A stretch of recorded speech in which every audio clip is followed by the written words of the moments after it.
Sagittarius, hi! Welcome to Mr. Queen PH at ito ang inyong weekly reading for January 15 to 21, 2023. General reading, just take what resonates. Watch your Sun, Moon, Rising, Venus for other messages. And thank you sa lahat ng mga sumusuporta dito sa ating channel. Just a reminder, gamitin nyo lamang ang reading na to bilang gabay. And pa-follow, like na rin na ating Facebook at TikTok. Lahat po yan, Mr. Queen PH. And please check out my Shopee. Available ang mga protection and prosperity items, bracelets, zodiac sign bracelets, and many more. Link on the description. Ayan. So, let's see, Sagittarius. Ano bang meron sa inyo ngayong week na to? For Sagittarius. Ace of Pentacles. Oh, may mga bagong trabaho. New beginnings, new career, new business opportunities. Oo, may prosperity rin. Yung iba, meron kayong matatanggap na na pera na pwede nyong gawing puhunan. Ang dami talagang new beginnings, Sag. Career, new career. Yung iba sa inyo, nag-down payment na. O baka bumili kayo ng bahay, kotse, sasakyan, no? Or sa travel. Nagbayad na kayo ng nag-down na kayo sa hotel. Yan. Kasi kayo ay magta-travel. And then, you have the Two of Pentacles. This is, puro energy ng kaperahan ninyo, no? Balance. Binabalance nyo na yung kaperahan nyo. Ibig sabihin yan is, inaalam nyo kung saan mas worth it na gastusin ang pera at mas saan hindi dapat. Oo. And yung iba naman, maaring itong new beginning na to is a new source of income. So, meron kang pinasok na bagong negosyo, investment, aside from your regular job. You also have the Page of Swords. You are learning a lot. You're very curious. Marami ka pang plano sa buhay mo, sa career mo, and you are willing to learn.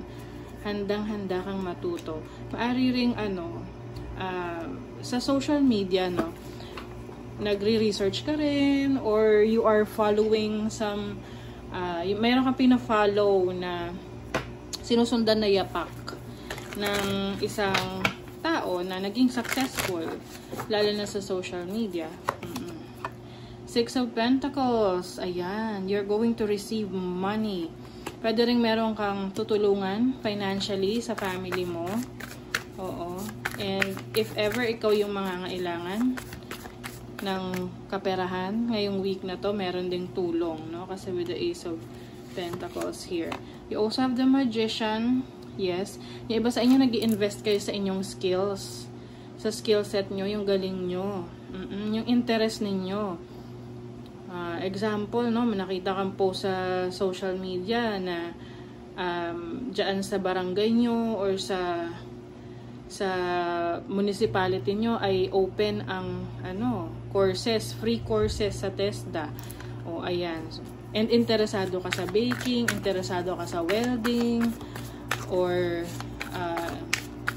yung mga mga language, no?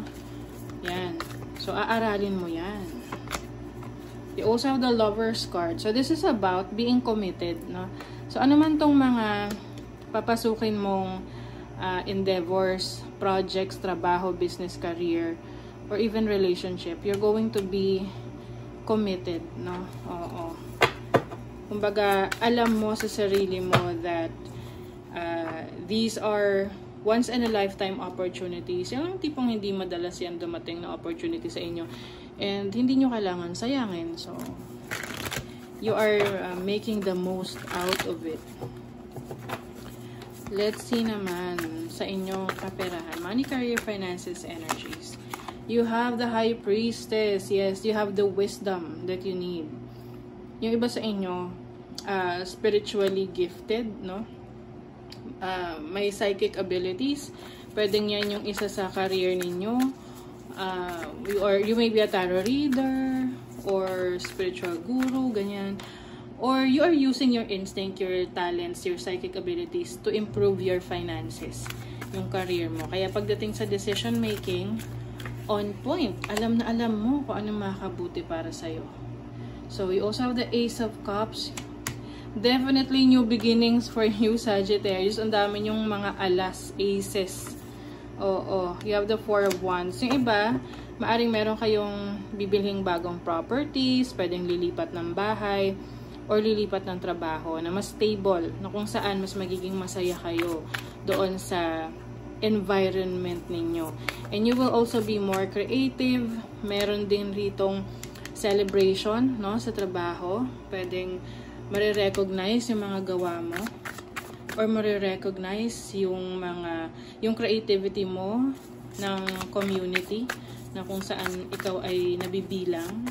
So, sa love life naman, you have the Page of Cups, the Two of Wands, and the Wheel of Fortune. Okay, so yung iba sa inyo, Sag, maraming nagkakagusto sa inyo, maraming interesado, pero hindi lahat dyan maglalakas ng loob na effort, no, to be connected sa inyo. Pwede ring reversal ng roles. Meron kayong gusto pero hindi sa lahat ng oras malakas ang loob nyo to connect with them. But I see someone who is going to be closer sa'yo ngayong week na to. Lalo na kung single ka, no, pwede itong mauwi sa isang seryosong connection na tipong you will get to know each other better. Ayan. So, let's see pa ano ang advice ng universe sa inyo, Sagittarius. Dream Weaver. Tune into the energetic grids around you where you can send your energy for healing.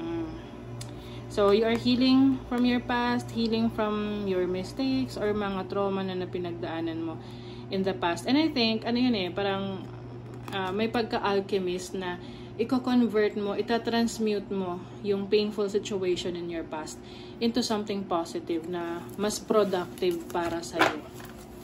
Yes. You also have Monkey, Inner Child. Don't take life too seriously. Yes, meron ka pa ring panahon para magsaya, mag-enjoy, diba? And also Panther, Protection. Consider who you allow to take your energy and who you give it away freely. Yes.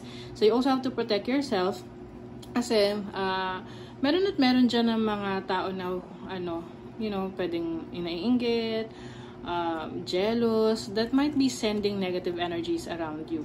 So, piliin yung mga taong pagkakatiwalaan, and kung talagang napapaligiran ka na ng mga toxic sa buhay mo, umiwas ka na rin, and always cleanse, no? Cleanse your energies, lalo na pag umuwi ka ng bahay, have a salt bath para mag-cleanse at ma-remove yung energies na yan. And you can also wear mga protective bracelets like these, diba? So, ayan. That is your reading, Sag. Kung nagustuhan nyo to, naka-resonate kayo, mag-comment kayo dyan. Like, share, subscribe. Para lagi kayong updated sa ating mga readings. Thank you so much, Sagittarius. See you again.